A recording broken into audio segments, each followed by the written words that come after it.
I'm Samson. I was wilding, man. I was literally like 15 years old calling the Riz's office like, yeah, can I talk to Robert Diggs? And they'd put me on the fucking phone with him. Damn. Like crazy. And I was getting all these records sent to my house. Like my house was the radio station. Yeah. Like I was finessing it from day one. And after that, you know, I graduated high school, moved to Boston, and then I started DJing on Emerson Radio. I didn't go there either, but I was on there like almost once a week on like Friday nights. Or shout out to all the DJs back then that would let me do guest mixes. Started interning at Hot 97 while I was going to college. Oh, you started interning? Yeah. Okay. No, Emerson I was DJing, like doing my yeah. mix, but then I started interning at Hot 97 in Boston under Chuck Dog and Chubby Chubb and Clinton Sparks and all these guys. I know Clinton. And I was just Clinton would end up, Clinton and Chubb used to let me fill in for them when they were out of town. So, you know, it got to the point where I was on at 5 o'clock on a Wednesday, the drive time, doing a mix show.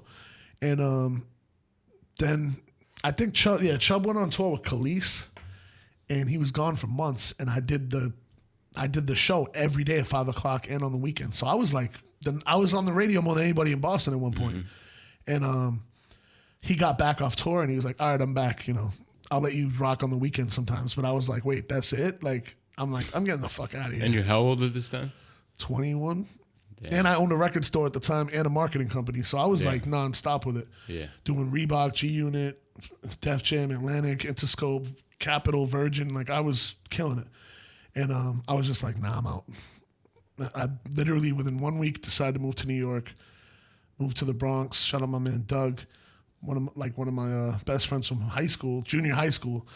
He lived in the Bronx going to Manhattan College, and he let me stay on his couch for a month. I got an apartment in that building and just hit the ground running, man.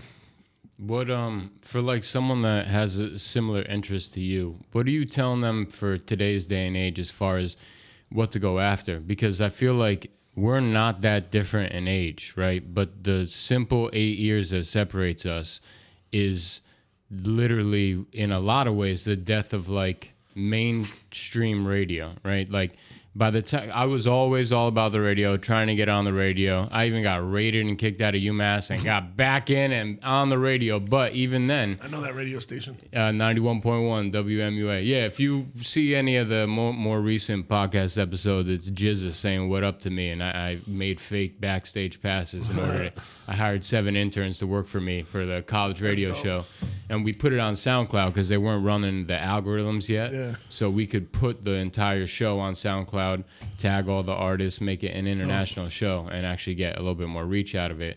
But what are you telling someone now? Because like back then, do you think if the getting on a radio spot where it's kind of like this glorification, I'm going to be able to share something dope that like not everyone gets to see, you know, I get to go on the radio to do that. And then in today's day and age, it's almost like you need to groom your own audience from the beginning, because getting on the radio or getting on a radio station that is going to let you have any artistic freedom is It's a different world, man. It's like nothing. So where are you going to tell them to start? I don't even know how to approach it from a younger. Like I would have to put myself in a younger person's shoes and look at what matters now. Mm-hmm. But I do think about all the time how there's a lack of younger generations doing this. Like even if you look at the radio stations here in New York or Shade 45, like I look at it, I'm like one of the youngest DJs on Shade 45, and I'm pushing 40. So right now, you're oh damn. I'm trying to think if there's anybody even younger than me. There might be like 1 or 2 people. I think Trackstar might be a year or 2 younger than me. I don't know, but everybody else is way older than me. It's like, it's crazy. Yeah. I think the closest one to me in age besides that is maybe Who Kid, and he probably got 7 years on me. Yeah. Primo got like 16 years on me. Tony Touch got 20 years. Like all these people are way older than me. And then we need more kids trying to do radio. Like even when I look at Hot 97, Power 105, there's a couple younger cats, but even I look at like DJ Self is one of the youngest, and I feel like he's pretty much my age too. So I definitely want to see more kids come up with that, aspiring to do that. I just don't know where radio is going to be in 10 years. This was my answer. Because podcast, the internet. It's just the nice thing about the college show was I had the freedom, so I edited all my own music. I still definitely like if that was internet, if that was I used to look forward to that. Like I loved making clean versions, all that. Like that was how I came up. But it's like now, it's like I don't know if college radio is ever going to matter again. No disrespect, I appreciate every college DJ out there. That's how I came up, but I don't know.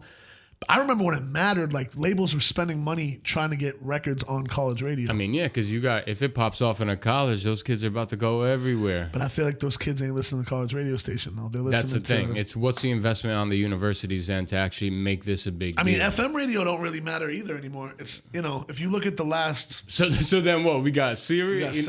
Even satellite. Here's the thing, bro. What's the last artist, right? Mm-hmm. That blew up because of radio. Radio. I mean, it's been a long time. Man. I haven't listened. I don't listen to the radio. Even the blogs are kind of a thing of the past. Like I remember when if you were on Rap Radar and Two Dope Boys, a lot of artists blew up off Two Dope Boys. Shout out to them. Mm-hmm. But even that now, it's like playlists are important. I think word of mouth will always be, one of the most special things. But there's always a new. Like, I remember if you didn't get your record played on Hot 97 in New York, like, you weren't popping. Yeah. That shit don't even matter no more. Mac Miller never gave a fuck about that. Freddie Gibbs don't give a fuck about that. Like, even, like, the young cats now, like Corday, and like, they don't give a fuck about that, bro. It's like, if you get a hit record, cool. You get your Shazams up if it's on the radio, whatever.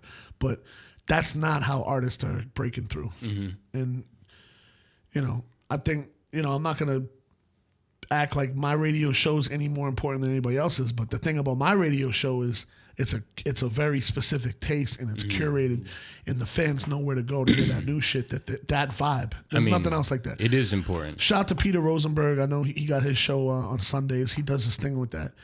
But even with that, sorry Peter, a lot of these artists, bro, are coming to my show before. Like it's the first destination, man. I'll watch it. And, we have millions of listeners, too, more than any FM station. Joe Rogan of the rap. But like I said, though, I'm not breaking no hit records. That's not what we do. I'm breaking artists and introducing people to the world. I mean, we're talking culture. We're not, all that pop shit is for the birds. That ain't hip-hop to me. Yeah, I couldn't agree more with you. And, I mean... And they go on to make hits, but, like, you're going to hear Chance the Rapper first on my show. Then he can go on and do the hits, do his thing. You're going to hear, Joey before he does the hits. You're going to hear Action before he does TV. You're going to hear Gibbs before he, goes to the Grammys. It's what we do. Well, since the radio is like where it's at right now, I mean, do you see, like with you, it's very clear, right? There are artists that do an album with you. When you pull up when you go to their part of iTunes or whatever it is, their name won't pull up your album with them. It's their name with Statik the Selektah, right? Yeah. So how important is it for some of these younger new cats to, like, maybe it's not with Statik, but maybe it's just with someone who got the juice and go in together, right? Like, it's amazing to me that more producers don't get their name front and center a lot of the times, because I know they don't have the leverage. That's the thing. I didn't always have the leverage. So how'd you get it? I earned it. Hard to earn, man. Mm-hmm. I earned it, and a lot of producers produce whole albums and don't get their names put on it. That's on, to each his own. But I'm like, nah, if we're doing this, it's a 50-50 thing. Yeah. Sometimes it doesn't work like that. Like with the 2 Chainz, that shit's going to be on Def Jam. It's going to be a 2 Chainz album. I produced the whole album. I'm definitely going to get the notoriety and all that, even if my name's not next to him. I'm not signed to Def Jam. He's signed to Def Jam. That's how that's going to come out. Cool. But if it's an indie project, or most of the time when I do that, it's, an artist that a lot of people aren't familiar with anyway. Like when me and Action did Well Done, no one knew who Action was. He had like 300 followers when we did that album. Same thing when me and Gibbs did a project, or and then for the older generation that understands what I'm bringing to the table, like a Bun B or a, you know what